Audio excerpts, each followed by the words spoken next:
Study circle. Caspian సముద్రం చుట్టూ ఏ దేశాలు ఉన్నాయి?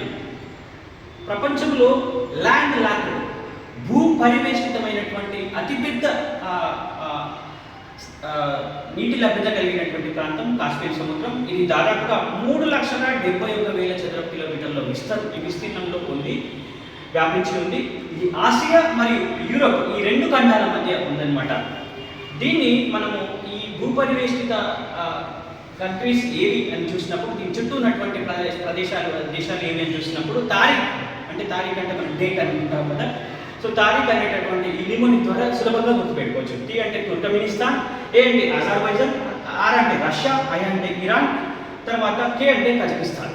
సో ఈ విధంగా సులభంగా మనం కాస్పియన్ సముద్రం చుట్టూ ఉన్నటువంటి దేశాన్ని సులభంగా గుర్తుపెట్టుకోవచ్చు.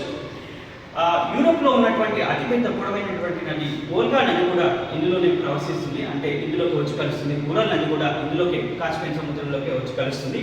ఇది ఈ రెండు ఖండాల మధ్య ఉన్నటువంటిది అత్యంత కీలకంగా, అంటే ఆర్థిక పరంగా రవాణా మార్గంగా ఇది చాలా చక్కగా ఉపయోగపడుతుంది.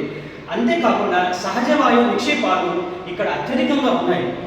అజర్బైజాన్ రాజధాని బాకు ప్రపంచంలో అతిపెద్ద సహజ వాయు నిక్షేపాలు కలిగినటువంటి ప్రాంతంగా కూడా పేర్కొనబడడం జరుగుతుంది. కాబట్టి ఇది అత్యంత కీలకమైనటువంటి ప్రదేశంగా మనం భావించవచ్చు జాగ్రఫీ పరంగా. నిజానికి దీన్ని ఒక సముద్రంగా గుర్తించాలా లేదా ఒక పెద్ద నీటి సరస్సులాగా గుర్తించాలా అనే వాటిపైన కూడా వివాదం వచ్చింది. కానీ 2018లో ఒక కమిటీ వేసి దాన్ని ఒక స్పెషల్ స్టేటస్ కలిగినటువంటి సముద్రంగా గుర్తించాలి. దానివల్ల ఆ నీటి వనరుల విభజన కానీ ఆ రవాణా ప్రాంతాలు కానీ చాలా సులభంగా మనకు పంచుకోవడం జరిగిందనమాట. సో కాబట్టి కాస్పియన్ సముద్రం చుట్టూ ఉన్నటువంటి సరిహద్దు దేశాలను గుర్తించడానికి తారీఖ్ అనేటటువంటి ఈ ఏమోని ద్వారా సులభంగా గుర్తించండి. ఎలాంటి కన్ఫ్యూజన్కి గురి కాకుండా మంచి మార్కులు పొందండి. Wish you all the best.